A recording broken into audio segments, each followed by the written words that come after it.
Um, and certainly we didn't talk about back injuries, but if you've got somebody a youngster that's limping or has back pain or just doesn't feel on their game, that's the one to to hold out and see how they do, and communicate with the athletic trainer or your physician.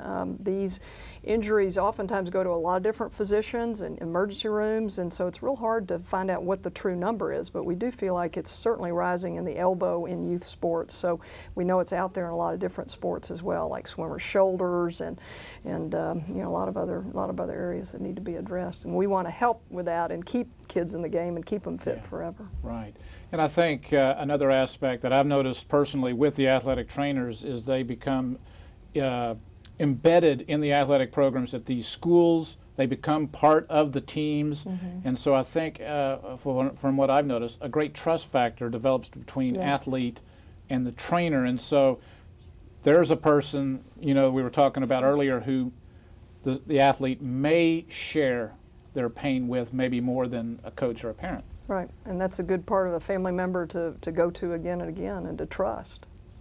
It goes without saying, as an orthopedic surgeon, as far as the middle school goes, that you probably easily, overwhelmingly endorse it going into the middle school level. Yeah, because again, we need more numbers on the actual injury rates in these individuals, and follow them for a long time. Are these happy adults? Do they keep being active? And it might have been based on good experiences in middle school.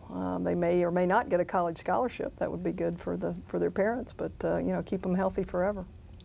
Well, let's talk about prevention now. What can be done? What is being done in the area of prevention? We've talked a lot up to now about treatment of injuries. We talked a little bit about prevention. What are some other things that we haven't touched on? Well, it's kind of like I alluded to, just giving the coaches more training, especially the coaches in the recreational leagues that don't, have access to the certified athletic trainers, just to give them first aid training and CPR training, more access to know what to look for when their athletes are playing, if someone's hurt. Or give them, you have to have dynamic warm-ups, cool downs, things that will help these kids prepare themselves to play and then cool down when they get done so they're not injuring themselves. I know you've had people talking about nutrition on the show. That's another huge aspect of, staying healthy. And that's a lot of it is just being healthy throughout everything. So just getting more information to the coaches and to the parents. And there's so many more websites, as I said, the AOSSM, Stop Youth Sports Injuries, the Safe Kids, even having an emergency action plan, which I think they've talked about on this show before, for coaches to know what that is. So, when you are practicing, what do you do in case of an emergency, or if there's severe weather or anything or just, looking over your field or your playing area, is there anything that's going to cause an injury? Just, a pipe or something sticking up or rocks on the field, anything like that you may not think of, but that may cause an injury. Just, once again, common sense type of things that you can do. You've had Dr. Johnson on the show talking about the ACL prevention, that they've done a lot more studies on as far as, balance, proprioception, different types of exercises that you can do to help prevent possible, not just ACL, but lower extremity injuries. Just getting the word out about that, and having parents and coaches realize the importance of that, as you and I discussed a little bit. Sometimes, oh yeah, that's great, and we want to get on board, we want to do that, and that's like, oh, you mean I got to take 15 minutes out of my practice to do that? So we try to make it so that we incorporate the exercises as part of their practice and make them very sport specific, so that we're not really taking away from the practice time, because we don't want to extend the practice time, because as Dr. Ireland said, you don't want to have 2-3 hour practices.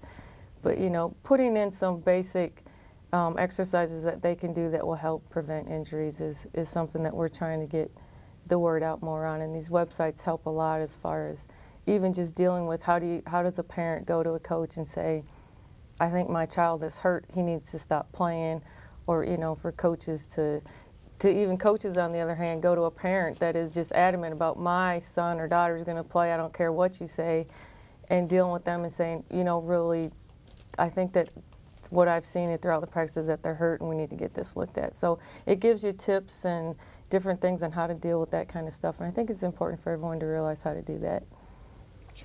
The American Orthopedic Sports Medicine Society, which has the STOP program, that's a great resource. And they also have, or we also, I'm a member of it, have coaches pamphlets and things online about how to treat certain injuries and, you know, what they should be doing. And so there are going to be more and more, I think, online coaching preparation, which I think the coaches will feel better when they do that. With the ACL injuries, it seems like we have tried to do more of this in soccer, and UK with Sherry McNew did, we have a prehab lower extremity DVD that is available for, you know, how to jump and land and things that can be done on the warm-up side of soccer. And a lot of it is about how to land. I mean, you know, if we can improve balance and the way to land in a proper way, you know, now we're driven to practices and kids get out and they don't warm up, and so they just are landing in a awkward, ugly way sometime. And I still have individuals that come in and say, well, I can't weight lift because we don't have the equipment. Well, you just need balls and you know, mines that can give you some things to do, and these Swiss Physio balls, balance balls, tubing, just closing your eyes and doing some things. And certainly in our youth that are growing quickly, a good stretching program, and recognizing if they're having some of these injuries, maybe it's because they're in a growth phase, and that might be a time to back them down and not have them throw as much. It's the 14-year-old 6'4" little league pitcher, or that transition that has an ulnar collateral ligament injury, and so those are the ones, or the 15-year-old female with an ACL injury that's non-contact. Things are going to happen, but if there's some warning signs or ways that we can help reduce the rate of that, that's what we're trying to do. Well, I know you all are working very hard to get the word out. I know UK Healthcare especially have branched out in many areas, so keep up the good work in that area because I know that's key.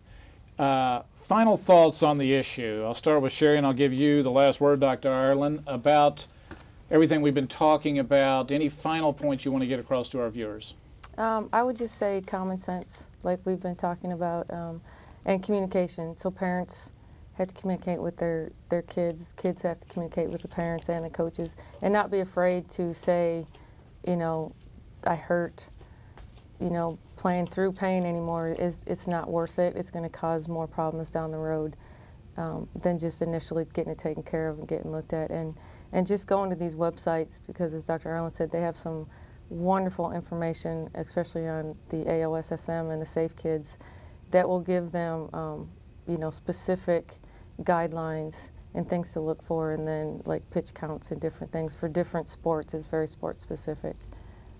Okay, very good. Dr. Ireland? I think early recognition is a key. We didn't talk about eating disorders, but that is a problem in the female athletes. So I mean, if there's some things that don't seem right with your youngster, you know, listen to their peers and some of the other people that might think they're not acting correctly, or, you know, losing weight or doing things. And so trying to make an early diagnosis of some of these real severe, significant healthcare illness and injury problems, and, you know, make it fun for them. I mean, they should be enjoying competing, and it shouldn't be something that they get upset when they don't hit the home run, and make it fun and create an environment for fun and hopefully fitness for life.